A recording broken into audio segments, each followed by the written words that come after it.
For part 2 of 4 of Flash February, I'm checking out an arcade-style brawler with an extremely long name. It's Crazy Zombie v2.0 Crossing Hero. Bit long for the name, don't you think? Well, the game is fairly simple to play. You get to choose one of 4 characters, all of which, from what I understand, are all anime characters. There are supposedly 4 unlockable characters, but I have no freaking clue on how to get them to be available, and that's even after finishing the whole game. Even the comments sections didn't shed any kind of light on this. Anyway, after choosing a character, you chose a mode. You only have access to the challenge mode at first, with survival not being accessible until you cleared 7 of the 8 challenge levels. After this, if you decide to go with the challenge mode, you get to choose a stage. After you do, the game officially begins. At its core, Crazy Zombie 2 is a single room brawler. You have to beat up wave after wave after wave after wave of zombies until a boss arrives, and they just destroy that. In order to attack the horde, you have access to several different moves. The controls themselves function very similarly to an arcade cabinet. Use the W, A, S, and D to move around, and the U, L, O, J, K, and L keys to attack and evade. Each character has some different special moves, but overall, most of the controls are the same. Because I played mostly as Skullomania, I'll be explaining his control setup. J is to do a basic attack, and pressing it repeatedly will result in a combo attack. K is used to jump, and L is normally used to evade in one way or another, although sometimes it is an attack depending on the character. U is a character-specific special attack that uses up a small bit of your special meter, which is the blue meter. I is used to perform a devastating move that is only available when the special meter is maxed out. Finally, O is used to charge your special meter. That special meter is the basis to doing anything other than basic attacks. It is filled by pressing and holding O or by landing hits on your enemies. In addition, you can also upgrade your special meter regen stat, and I'll get to the upgrade system in a bit. Basically, if you don't have enough juice, you can't perform a special move. This is hardly ever a problem when performing your basic special attacks, but as I mentioned already, the meter has to be fully maxed in order to throw the super move. Let me talk about that quick. These special moves do a ton of damage and will often attack a majority of the screen. For Skullomania, a bunch of random explosions will appear. Goku will fire a huge beam of energy straight in front of him. Sansan will turn into a huge gorilla, which is confusing, but contains immense power. Finally, Shimo uses her sword to slice and dice everything on the screen. So everyone has a different range when using their attacks, so characters all have a different feel to them.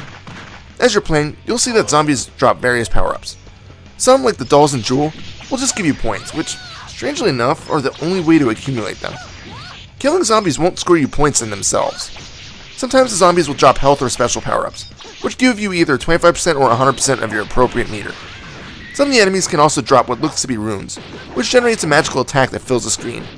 Although these attacks look to be elemental in nature, they are just for looks and don't do any kind of extra damage to certain creatures. Finally, zombies can also drop different gold power-ups, giving you anywhere between 1 to 50 gold. This gold is what is needed for the upgrades. Each character has a different stat and gold set, so the upgrades aren't shared between characters. At the end or before each stage, you can choose to upgrade your character in terms of max health, attack, defense, some stat named GUA, which I can only assume to be guard, but I have really no idea what it's supposed to be for, or health or special regen. You can also buy a rebirth, which I think are essentially just extra lives during the levels. Don't quote me on that, I haven't tried them. You definitely don't want to save your money, but instead make your character stronger. But in saying that, health regeneration is recommended to save up for. The game's graphics are impressive and can be best compared to the SNES era, maybe like a Capcom or SNK fighter. I can't help but notice that some liberties were taken in the background. I've recognized some of them from games like Final Fight, and I'm sure the others are from other games. I've also read that all the characters you play as are from various anime sources, but since I really don't watch this stuff, I only know of Goku from Dragon Ball Z. Probably the best part of the game are the bosses. They contain multiple life meters and really test you since they can wipe you out in 2 or 3 blows. Unfortunately, sometimes this seems a bit unfair, so using a hit and run tactic using your special attacks may be the best way of completing the levels. The game is fun, but it has some serious drawbacks. The biggest one is the combat itself. I know every brawler can be considered redundant, I've said that before in other reviews, but this one is lacking in combos and even total moves. All in all, you only have about 4 or 5 different attacks to work with. There are no different combo attacks or even grappling moves. You can press J and K together to do a special crowd clearing move, and although it doesn't use up any of your special meter, it does kill a bit of your health, much like other beat 'em up games. Enemy types don't range too much either, so it starts to get to the point where it's the been there, beat up that outlook. In addition, although the game's keyboard controls aren't horrible and fully customizable, there is no controller support that I could see. This is really disappointing, because I think the game could have been a bit more enjoyable with the gamepad in my hands. Overall, Crazy Zombie version 2.0 Crossing Hero isn't a terrible game, but it just feels like something is lacking from it.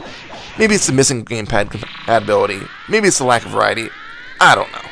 In any case, it's definitely a fun game for at least a little while, and one that should be checked out if you're in this kind of thing. I would just advise you that it may not be a long-term time killer. Final score? 3 out of 5. This is Reaper. If you haven't done it yet, I'll repeat it again. Facebook.com/ReapersViews. Happy fragging.